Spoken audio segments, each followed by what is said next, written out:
एउटा कर्व लिँदैछु यस्तो suppose this is the curve y equal to fx ठीक छ y1 लिदिए मैले y1 equal to fx y1 हो y हो यो टाउ साउथ नसम्झिने तो बुझाइस् y हो है त y1 इक्वल अब त कन्फ्युज हुँदैन y1 इक्वल टु fx अर्को कर्व एउटा यस्तो लिँदैछु म y2 इक्वल टु gx लिँदैछु ध्यान दियो है अघि एउटा मात्रै कर्व थियो अहिले दुईटा कर्व छ एउटा कर्व छ y1 इक्वल टु fx अर्को कर्व छ y2 इक्वल टु gx अब यो दुईटा कर्वहरु कहाँ कहाँ काटेको छ यहाँ काटेको छ एमा र यहाँ काटेको छ बी मा थुप्रै पोइन्टमा पनि काट्न सक्छ यहाँ दुईटा पोइन्टमा मात्रै काटेको छ मजाले बुझिरहेछस् नि यहाँ एउटा कर्व लिएको छु y1 इक्वल टु fx अर्को कर्व लिएको छु y2 इक्वल टु gx यी दुईटा कर्वहरु दुईटा पोइन्ट्स ए र बी मा काटेको छ अब यो दुवै कर्वको इक्वेसनलाई सल्भ गर्छस् भने ए र बी को कोर्डिनेट त आउँछ नि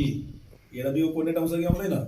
एकछिनको लागि कोर्डिनेट भनेको दुईटैलाई सल्भ गराउने x का भ्यालुजहरु भनेको यहाँको x कोर्डिनेट र यहाँको x कोर्डिनेट र y का भ्यालुहरु यहाँका y कोर्डिनेट र यहाँका y कोर्डिनेट एकछिनको लागि हामी x कोर्डिनेटबाटै जाउँ के यो पोइन्टको x कोर्डिनेट भनेको एकछिनको लागि x1 छ भनेर सपोज गर y कोर्डिनेट जसुकै होस् के x कोर्डिनेट के छ x1 छ र यो पोइन्टको x कोर्डिनेट भनेको x2 छ भनेर सपोज गर y कोर्डिनेट जसुकै होस् ध्यान दियो सबैजना ए बाबा दुईटा कर्व दिएको छ एउटा y1 इक्वल टु fx र एउटा कर्व दिएको छ y2 इक्वल टु gx मजाले बुझिरहेछस् नि हैन अब यो पोइन्टको x कोर्डिनेट त केही न केही होला नि x कोर्डिनेट बोले त यो लेन्थ कति छ x1 यो पोइन्टको x कोर्डिनेट भनेको यो लेन्थ कति छ x2 अघि मैले तिमीलाई के सिकाएको छु भने ध्यान देऊ के अघि मैले तिमीलाई सिकाएको छु पहिला माथिवाला कर्व कुन हो y1 हो y1 न हो अघि मैले तिमीलाई के सिकाएको छु भने ध्यान देऊ त इंटीग्रेशन x1 देखि x2 सम्म x कोर्डिनेट भेरी गराएको छु x कोर्डिनेट भेरी गराएको छु भने यहाँ लेख्ने के हुन्छ y हुन्छ फर्स्ट को लागि त y1 न हो बुझिरहेछस् नि y को ठाउँमा के आयो y1 यो y छ भने यहाँ लेख्ने कुरा के हुन्छ dx मजाले बुझिरहेछस् त यसले कुन एरिया दिन्छ भन्नुस् त यो माथिवाला कर्व हो y1 माथिवाला यो एरिया र दिन्छ यो एरिया हेर त यो एरिया दिने हो मजाले बुझिरहेछ सबैले यो एरिया दिने हो जुन मैले सेट गरेको छु यो इन्टिग्रलले कुन एरिया दियो त्यो सेट गरेको एरिया दियो अब म के गर्दै छु भने हेर है यहाँ सँगसँगै लेख्दै छु x1 देखि लिएर x2 सम्म अब यहाँ कर्वको नाम चेन्ज गर्दै छु x कोर्डिनेट भेरी गरेको छ लेख्ने y ए हुन्छ तर सेकेन्ड कर्व मेरो यो तलवाला कर्व के त्यहाँ y को ठाउँमा कति छ y2 छ y छ भने यहाँ फेरि पनि के लेख्छस् dx यसले कुन एरिया दिन्छ यसले दिन्छ यो एरिया हेर है यो एरियाले दिन्छ मजाले बुझिरहेछस् सबैले बुझेको छ नि यो एरिया दिन्छ ध्यान दिएर सुन त यो टोटल एरियाबाट पहिलो इन्टिग्रलले माथिसम्मको एरिया दिएको थियो हेर तलदेखि माथिसम्मको एरिया दिएको थियो दोस्रो इन्टिग्रलले यहीँसम्मको एरिया दिएको छ यो भन्दा तलको एरिया दिएको छ त्यो माथिसम्मको एरियाबाट तलको एरिया यदि घटाइदिन्छस् भने एरिया कुन बाँकी रहन्छ यो एरिया बाँकी रहन्छ कि रहँदैन यो एरिया स्टार लगाएको एरिया बाँकी हुन्छ कि हुँदैन भन त के गरेर आउँछ यो एरिया भन त यो फर्स्ट इन्टिग्रलबाट सेकेन्ड इन्टिग्रल घटाएर हुन्छ मजाले बुझिरहेछस् फर्स्ट इन्टिग्रलबाट सेकेन्ड इन्टिग्रल घटाएर हुन्छ त त्यो एरिया भनेको यो दुईटा कर्वहरुको बीचको एरिया होइन दुईटा कर्वहरुको बीचको एरिया हुन्छ हैन पछि इन्टिग्रेसन युज गरेर हामीले दुईटा कर्वहरुको बीचको एरिया पनि निकाल्न सक्छौं यो भनेको हो एरिया बिट्विन कर्व्स कुन भन त एउटा y1 equal to fx and अर्को y2 इक्वल टु gx ये न हो बुझिरहेछ नि सबैले मजाले बुझेको छ पछि इन्टिग्रेसन युज गरेर हामीले दुईटा कर्वहरुको बीचको एरिया पनि निकाल्न सक्ने भयो अब यहाँ सुन हेर न लिमिट पनि सेम छ यहाँ पनि dx पनि मिलेको छ भन्छ यो दुईटा इन्टिग्रललाई एउटै इन्टिग्रल लेख्न पाइदैन सम रुल लगाउन पाइदैन यसलाई इंटीग्रेशन x1 देखि x2 सम्म लेख्दी मजाले बुझिरहेछ यो y1 y2 लेख्दी y1 y2 dx लेख्दी मजाले बुझेको छ कुरो के बाबा यसमा सम रुल लगाउँछस् भने x1 देखि x2 सम्म y1 dx अगाडि अनि x1 देखि x2 सम्म y2 dx पछाडी आउँदैन, दुईटा इन्टिग्रल हुँदैन भनेपछि यसलाई यदि यो लेख्न पाइन्छ भने यसलाई पनि यो लेख्न पाइन्छ नि, पाइन्छ कि पाइदैन भनेपछि अब तिमीहरूको लागि फर्मुला भयो यो दुईटा कर्वहरूको बीचको एरिया निकाल्ने फर्मुला, दुईटा कर्वहरूको बीचको एरिया निकाल्ने फर्मुला भयो y1 - y2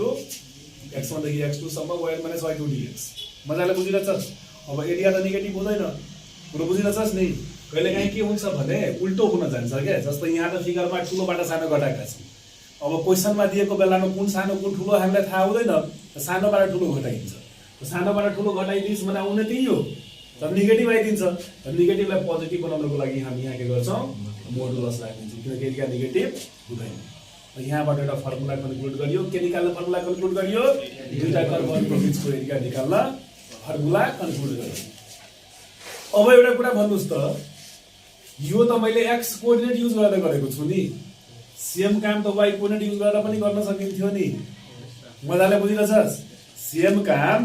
why coordinate use गरेर पनि गर्न सकिन्थ्यो। यदि तिमीले वाइ कोअर्डिनेट युज गरेको थियो भने मोडुलस त रहिरहन्छ,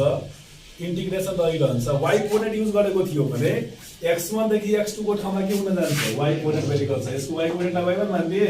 यसको वाइ कोअर्डिनेटलाई y2। अब फेरि के गर्छ, वाइ कोअर्डिनेट कहाँदेखि कहाँसम्म भन्नुस् त, y1 देखि y2 सम्म।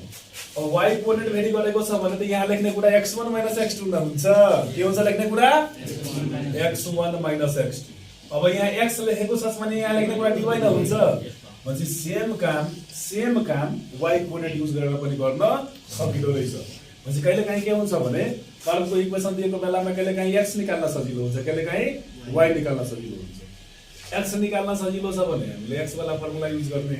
y निकाल्न सजिलो छ भने हामीले y वाला फर्मुला युज गर्ने, दुईटै फर्मुला युज गरेर उही चिज आउँछ। मजाले बुझेको छ सबैले? ल अब सार्नुस्। Find the area bounded by the curve. Find the area bounded by the curve y equal to the sum 2x squared plus 3x on x axis between on and x axis between points x equal to 1 and x equal to 2। अब यो question balance त हुन पनि सक्छ है, action को लागि balance छ भनेर सपोज गर्न मैले आफै बनाइदिएको क्वेशन, ठीक छ नि? मजाले बुझिरहेछस्? एक्चुअली यो कर्व भनेको कस्तो हुन्छ, x equal to 1 र x equal to 2 त्यसमा पर्छ कि पर्दैन, पर्छ होला सायद, ब्यालेन्सै होला क्वेशन, कुरो बुझिरहेछस् नि? अब यो एक्जाम्पल गरौँ। हेर यहाँ हियर तेरो क्वेशन मा y को भ्यालु दिएको छ, y इक्वल टु कति छ, 2x स्क्वायर प्लस 3x, अनि x को भ्यालु 1 देखि 2 सम्म छ, x1 को भ्यालु कति भइहाल्यो, x1 इक्वल टु 1 भइहाल्यो, and x2 equal to x कोअर्डिनेटलाई त हामी x1 x2 न भन्छौँ, ए र बी भनेको भए पनि हुन्थ्यो। कुरो बुझिरहेछस् नि? नोटेसनको कुरा ठुलो कुरा रहेछ। अब निकाल्नु छ देयरफोर रिक्वायर्ड एरिया, त्यसले एरिया कुन निकाल्नु छ, रिक्वायर्ड एरिया भनेपछि इन्टिग्रल x कोअर्डिनेट भेरी गराउने, किनकि बाउन्डेड अन x एक्सिसै सोधेको छ, बाउन्डेड अन x एक्सिसमा त x कोअर्डिनेट नै भेरी हुन्छ हैन, x कोअर्डिनेट कहाँदेखि कहाँ फर्मुला के थियो, x1 देखि x2 सम्म, त्यहाँ यताकि बी लेखिदिएको छु, कुरा उयो। अब x कोअर्डिनेट भेरी गराएको छ भने यहाँ के लेख्छस् भाइ, ध्यान दिने के यो कुराहरु, x कोअर्डिनेट भेरी गरेको छ भने यहाँ लेख्ने कुरा के हुन्छ, y लेख्या छस् भने यहाँ लेख्ने इन्डिकेटर के हुन्छ, dx। मजाले बुझ्यो? सबको भ्यालु राखिदिनु। दिस इज इंटीग्रल x1 बोले तो x2 2, y को value 2x square plus 3x अनि dx जस्ताको जस्तै। अब इंटीग्रल त निकाल्न आउँछ तिमीहरुलाई हैन, यहाँलाई सम्झौ। यो भनेको 2x स्क्वायर को इंटीग्रल कति, 2x को पावर p मा 1 छ भने कति, 3/3। 3x को इंटीग्रल कति, पावर 1 मा 1 जोड्छ भने कति, 2। यही न हो इंटीग्रेसन पावर रुल, पावर मा 1 जोडे त्यसैले भाग गर्ने, यहाँ पनि पावर 1 मा 1 जोडे त्यसैले भाग गर्ने, यही हो रुल। अब हेर यो डिफिनिट इंटीग्रेसन हो, कहाँ देखि कहाँसम्म हो, 1 देखि 2 सम्म, यसरी लेख्दिने, कहाँ देखि कहाँसम्म, 1 देखि 2 सम्म। मजाले बुझेको छ सबैले? अब पहिला अप्पर लिमिट राख्ने, यसलाई भन्छ अप्पर लिमिट। x को ठाउँमा पहिला राख्ने 2, दुवै ठाउँमा कति हुन्छ भन त, 2 into 2 को whole cube by 3 plus 3 into 2 को होल स्क्वायर बाइ 2। पहिला x को ठाउँमा के राखेको हो, 2 राखेको अप्पर लिमिट राखेको माइनस अब x को ठाउँमा लोअर लिमिट राख 1 राख त कति हुन्छ 2 into 1 को whole cube by 3 plus 3 into 1 को होल स्क्वायर बाइ 2 पहिला अप्पर लिमिट राख्ने जे आउँछ त्यो भ्यालु माइनस फेरि लोअर लिमिट राख्ने जे आउँछ त्यो भ्यालु अनि दुईटाको डिफरेन्स निकाल्नु सिम्प्लिफाई गर्दा यो कति हुन्छ यो 8 दुनी 16/3 यो कति भन्दा यो दुई काटिहाल्छ 3 दुनी 6 हैन माइनसले गुणा गर्यो यो कति 2/3 माइनसले गुणा गर्यो यो कति भन न 3/2 एलसीएम कति हुन्छ 1 1 1 3 3 र 2 को एलसीएम भनेको 6 2 ले गुणा गरेछ भने कति भइहाल्छ भन न कोही बोल्दैन बा 32 अब यहाँ 6 ले गुणा गर्छस् भने कति 6036 2 ले गुणा गर्छस् भने कति हुन्छ 4 यहाँ 3 ले गुणा गर्छस् नि हैन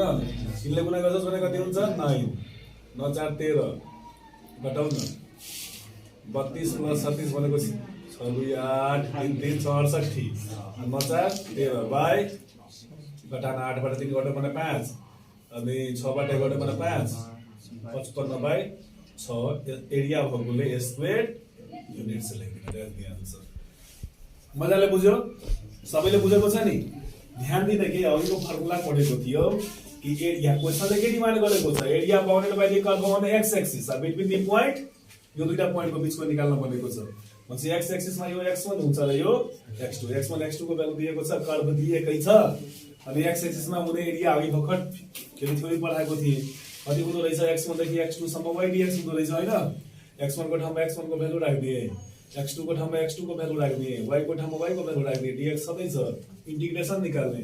इन्टिग्रेसनमा पहिला अप्पर लिमिट 2 राख्दिए x को ठाउँमा हैन माइनस अब लोअर लिमिट 1 राख्दिए सिम्प्लिफाई गरेर जे आयो त्यति स्क्वायर युनिट सिम्प्लिफाई गर्दै जाँदा यहाँ माइनसमा आइदिन्छ के तर एरिया त माइनसमा हुँदैन त्यो इक्वल टु प्लसै लेख्दिने हामी लेख्दिने सिन्स एरिया इज नेभर